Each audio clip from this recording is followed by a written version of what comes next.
Doing fine, Mr. Nimoy. Good. First of all, I just want to say that I've been a fan of Star Trek and I've been a fan of yours ever since I was a young kid and watching the large sci-fi block on one of the local stations. I just have a question for you. Was there ever a single film or play that inspired you to become an actor, that made you say, I want to do this with my life? Thank you. Yeah, as a matter of fact, there was. I started, I think I mentioned earlier, I was on stage from the time I was 8 years old at the Peabody House, the Peabody Playhouse. Around 1946 or 47, there was a production of a play called Awake and Sing by a playwright named Clifford Odets. Odets was a very successful playwright in the 30s and 40s. At one time, he had 3 plays running simultaneously on Broadway.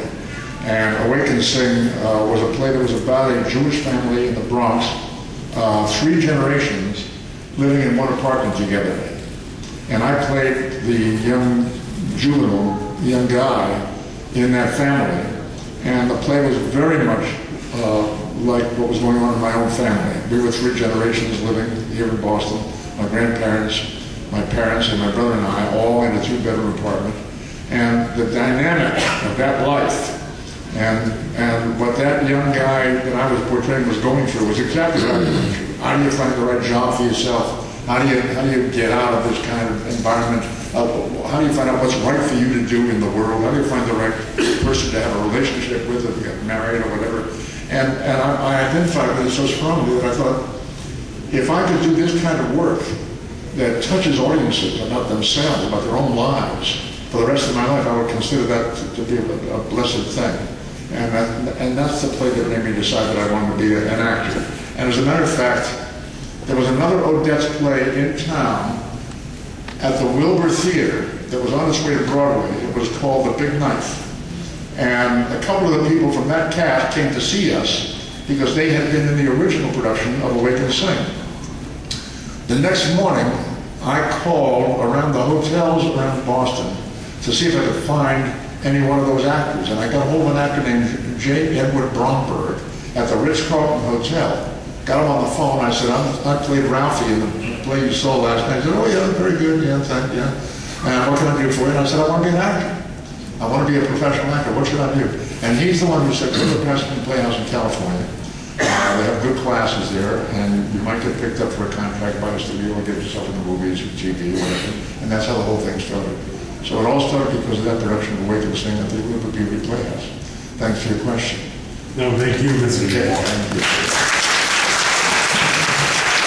Hello, Mr. Nimoy. Yeah, I'm well, thank you. 30 years ago, I had an incident that occurred, and I promised myself if I ever had the chance, I'd let you know about it. I was a young Green second lieutenant at Fort Dix in the U.S. Army.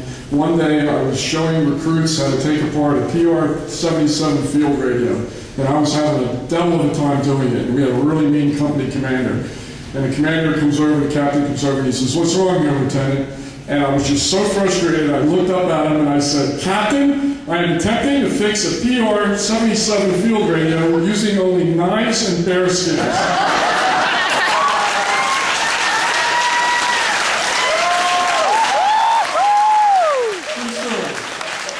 The punchline is, this mean captain comes up to me, much to my surprise, leans into my ear and says, "Cut out the BS, Mr. Spock, and fix it." Thank you very much. You're welcome. Thank you. Thank you. That was a great line by a wonderful writer named Harlan Ellison. And I think the episode was which?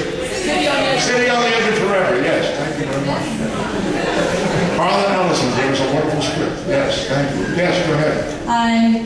First of all, welcome home. Thank you. Thank you. We're glad to have you back. I grew up 8 miles north of here. Thank you. Yeah. You were talking about how busy William Shatner is, but frankly, you seem just as busy to me. And you do so many things, and you act, and you do the writing, and you do photography, and you still find the time to come to these conventions and meet hundreds of people and everything. And it's a real inspiration to anyone who wants to work in the arts to show that you can still do all these different things and still be good at what you do. And I was wondering if you had any, insight into how you handle that and how you make it work. Wow, what a big question. Are you hoping to have a career in the arts? I want to be a writer. You want to be a writer? Are you writing? Yes. What do you write? Right now I'm working on short stories. Short stories? Mm-hmm. Are you studying somewhere? Well, I'm studying at Keene State College in New Hampshire. Where? New Hampshire. New Hampshire. Mm-hmm. And are you studying writing? No, I'm studying for something that will hopefully pay. I'm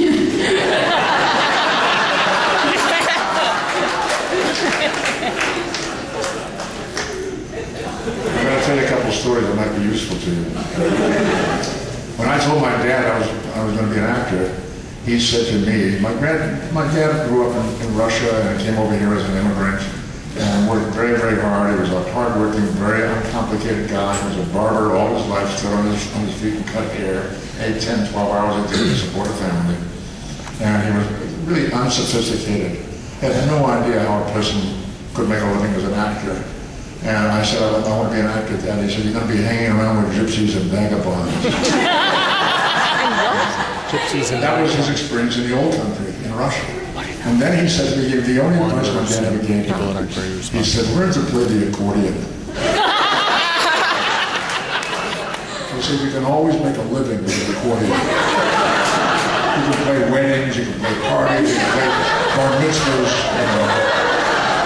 I said, okay, Dad. I never did. I stuck to what I did, but I worked at a lot of other jobs to support myself when I was trying to develop a career as an actor. And in 1956, I was just out of the Army, and while I was in the Army, stationed in Atlanta, Georgia, my daughter Julie was born, and by the time we came out, my son Adam was expected. And I came back to no career. I'd been in Los Angeles for 4 or 5 years and done a few things, but not enough to have a career to come back to. So I needed to go to work immediately to have some income to support us while I began looking again for acting work. And I took a job driving a taxi in Los Angeles. And I'd been on the job a couple of months when one night I got a call to go to the Hotel Bel Air and pick up Mr. Kennedy. Yeah, wow. So being from here, the Kennedy name meant something to me. Early 1956, it was an election year. There was going to be a presidential election later that year. And I went to the hotel and I told the doorman, I'm here to pick up Mr. Kennedy. He said, okay, I'll let him know. And he came back, I said, he'll be out in a few minutes. And I said, do you know if that's the senator from Massachusetts? He said, I don't know. The man came out and I recognized him immediately. And it was Jack Kennedy.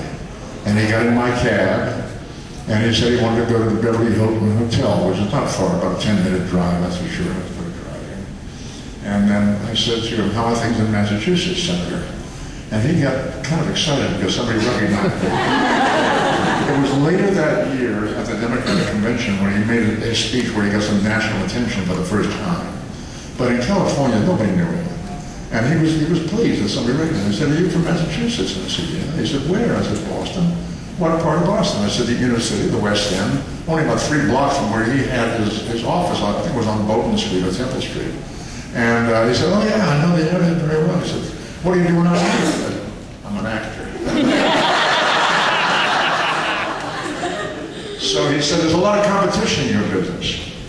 I said, yes. He said, just like mine. And then he said something that stood me in good stead for many, many years, and I'll never forget it. He said, just keep in mind, there's always room for one more good one. Now, you might find that useful. I think you should. What that told me was, get to work and improve your skills. Work at it, work at it, work at it. And when the time comes when you have an opportunity to do something, be ready. Know your craft. Learn your craft. That's the important thing, okay? That's the best advice I can give you today. Straight from Jack Kennedy to you.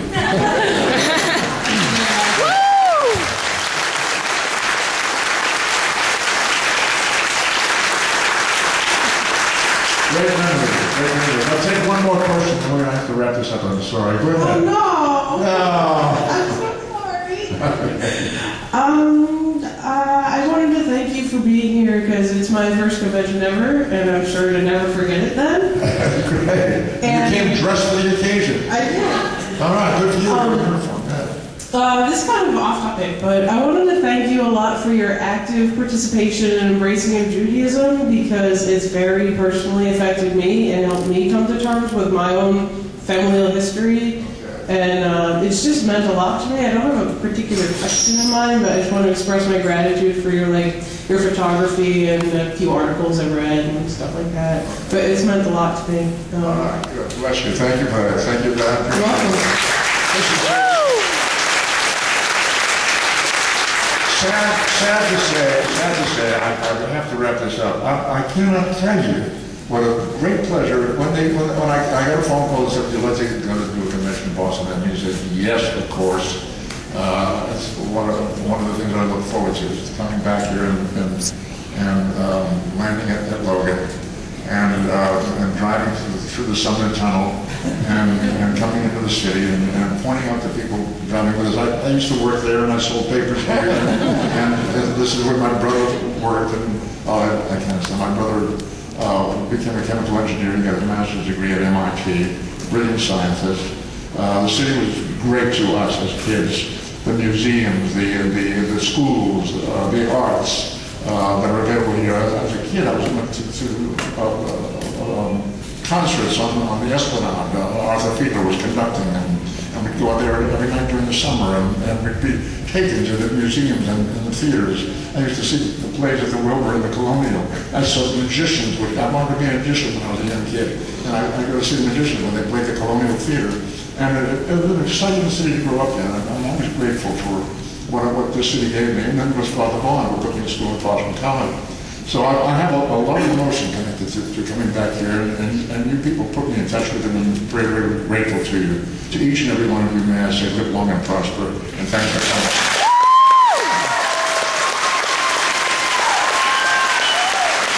Thank you, Mr. Nimoy.